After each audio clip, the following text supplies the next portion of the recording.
Hola, ¿cómo están? Bueno, vamos a seguir avanzando. Eh, esto también lo contamos en la clase anterior, pero bueno, está bueno que volver a verlo, ¿no? Eh, Más que nada para que les quede referencia y por si les queda alguna duda. Bueno, vamos a la clase uno, 2 y 3, más que clases, son temas que están separados en tres, más que nada para la separación esta nos sirve como para pensar como cosas separadas que igual van a estar muy comunicadas. Es decir, lo que llamo clase uno, conceptos iniciales, tiempo, cambios y permanencias, habla sobre el tiempo. La clase 2 sobre el espacio y la clase 3 sobre su mezcla, ¿no? Qué es lo que pasa cuando queremos describir la posición o el movimiento de un objeto. Entonces ahí aparece el espacio y el tiempo como juntos, imbrincados, digamos, como parte de una misma cosa, que es el movimiento. Em, bueno, de vuelta, ¿no? El enfoque de la materia, van a ver que vamos a hablar mucho de la física como parte de la cultura de la humanidad. Esto significa que no la vamos a pensar como objetiva, sino que como subjetiva o como intersubjetiva y como parte de una cultura eh, de la humanidad, en el sentido de que hoy en día se puede pensar de manera global, ¿no? A la ciencia, pero también de una región particular que es Europa, ¿no? Y que es la que llegó también acá. Eh, pero no solo Europa, ¿no? Porque su desarrollo, es verdad que su desarrollo de alguna manera, van a ver que aparecen mucho los griegos y muchas de las cosas, por ejemplo la palabra física, proviene de Grecia.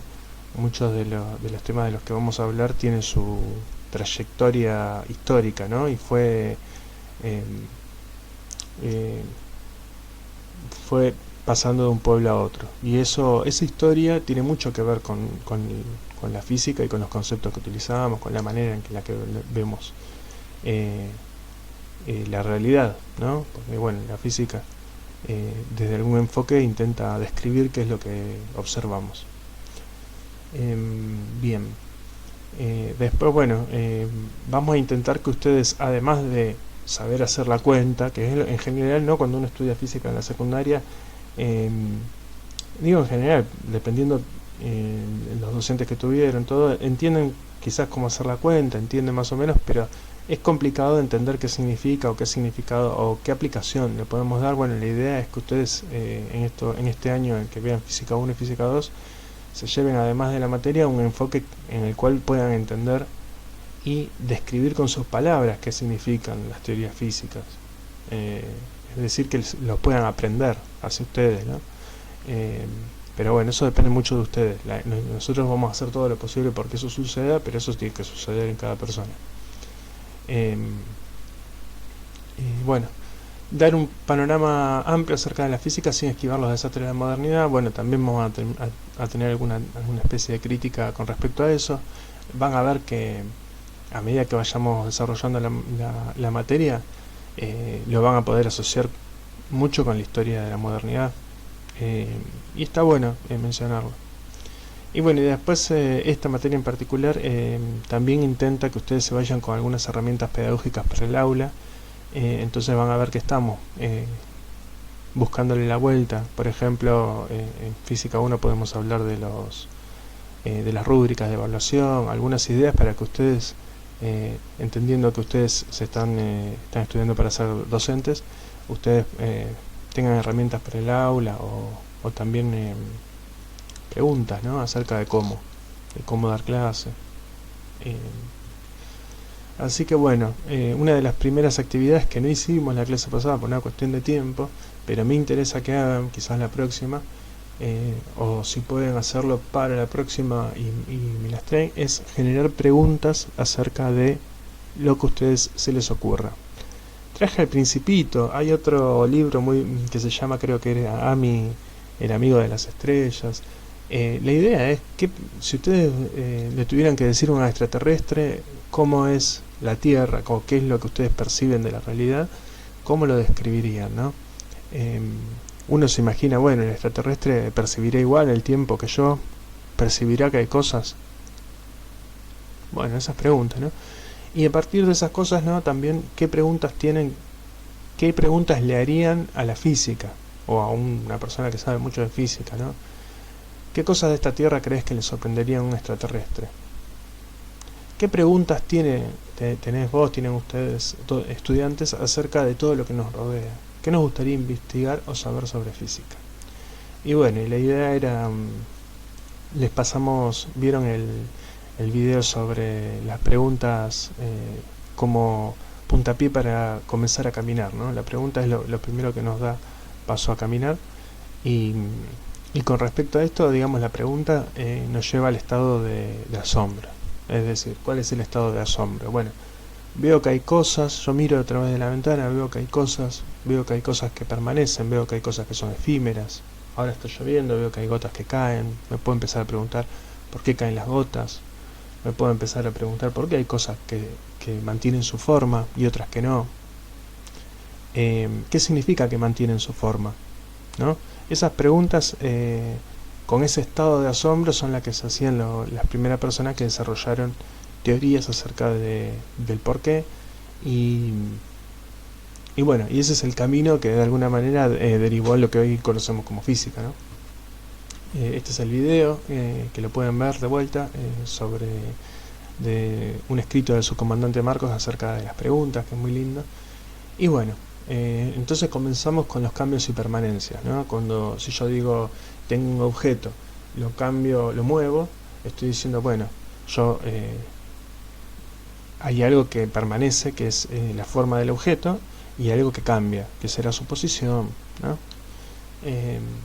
Entonces podemos ver las dos cosas, ¿no? Ver por un lado el cambio y ver por un lado la permanencia, y eso nos permite decir que hay algo que se mueve. Porque si cambiara todo el tiempo no podríamos decir que es lo mismo lo que se mueve, ¿no? Parece raro lo que estoy diciendo, pero ¿a dónde estoy apuntando? Estoy apuntando a empezar a pensar cuál es la manera en la que nosotros conocemos, ¿no? Entonces, nosotros como humanos observamos que hay regularidades, ¿no? Que hay cosas que mantienen su forma, que hay cosas que suceden siempre de la misma manera. Por ejemplo, si yo suelto algo, va hacia abajo, va hacia el piso. Y hay cosas que cambian, ¿no? Por ejemplo, la posición de algo cambia, entonces yo puedo decir ¿qué significa que cambia? Y ahí, cuando hablamos de cambia, de qué significa que cambia, aparece el tiempo, ¿no? Aparece el tiempo. Una de las cosas que vimos en la clase, por ejemplo, la primera actividad, una de las primeras actividades era intentar comprender este gráfico. En este gráfico tenemos lluvia en milímetros en las barras, y en línea tenemos temperatura media en verde, temperatura máxima en rojo y temperatura mínima en azul. Y entonces, bueno, esto es un gráfico. Acá a la derecha dice precipitaciones en milímetros, acá temperaturas, que son las líneas continuas, dice La Plata, provincia de Buenos Aires, Argentina. Y acá dice N, Feb, Mar, Abril, Mayo, Junio, Julio, Agosto, están los meses, ¿no? Tenemos algo que cambia, que uno podría decir, ¿qué es esto? Y la temperatura. ¿Qué temperatura? La temperatura de día, la temperatura de noche, la temperatura media, ¿no? Uno podría decir, bueno, ¿qué se hace? ¿Se mide la temperatura todos los días y se hace un promedio? ¿Se mide la temperatura todos los días a la misma hora? ¿O se mide la temperatura 2 veces por día? Bueno, esto son preguntas que le surgen a alguien que quiere saber cómo se realizó este gráfico, ¿no?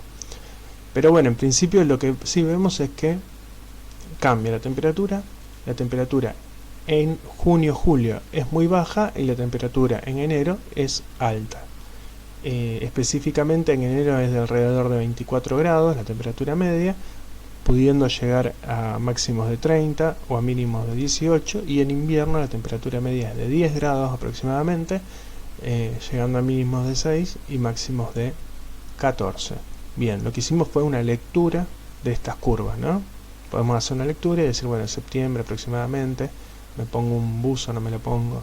Para eso nos sirve, ¿no? Bien.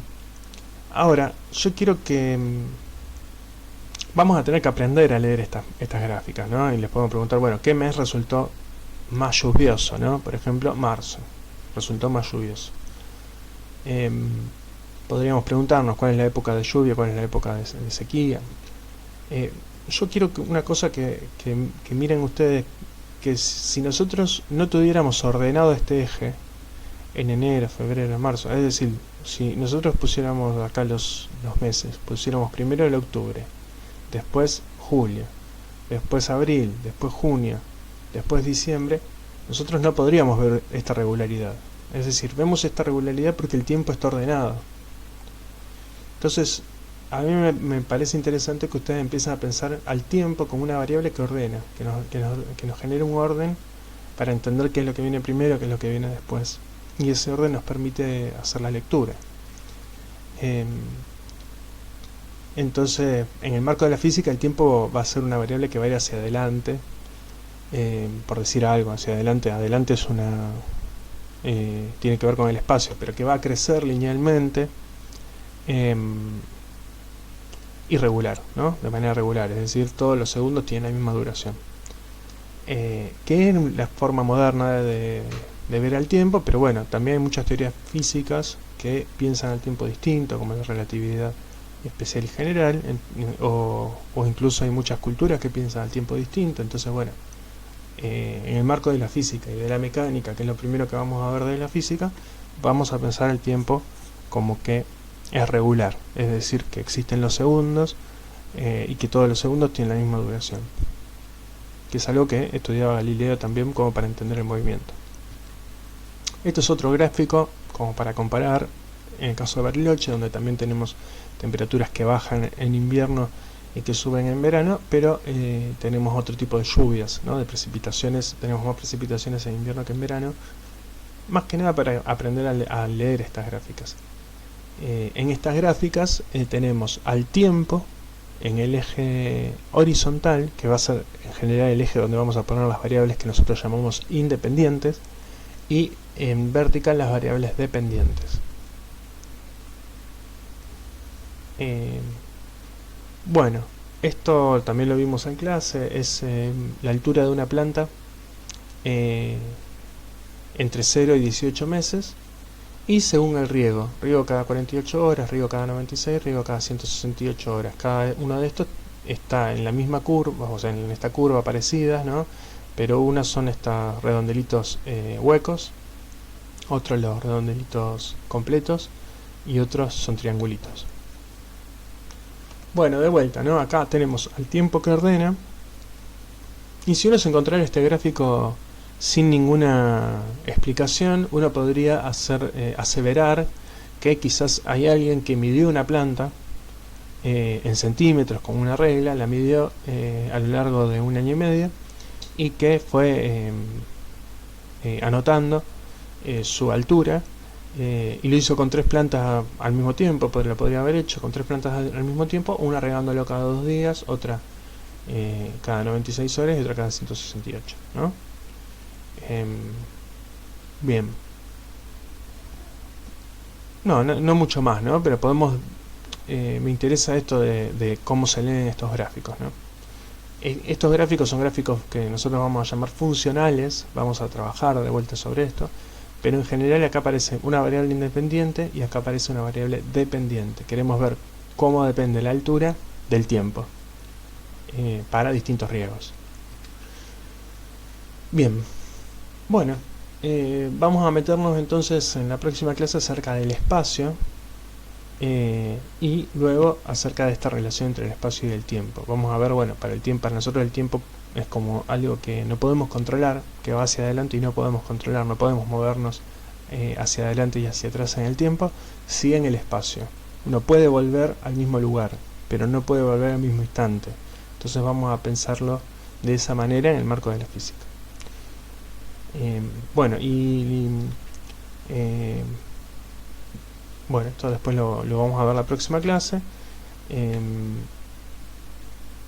Y bueno, siempre vamos a tratar de meter en las clases algunas cuestiones más filosóficas o históricas.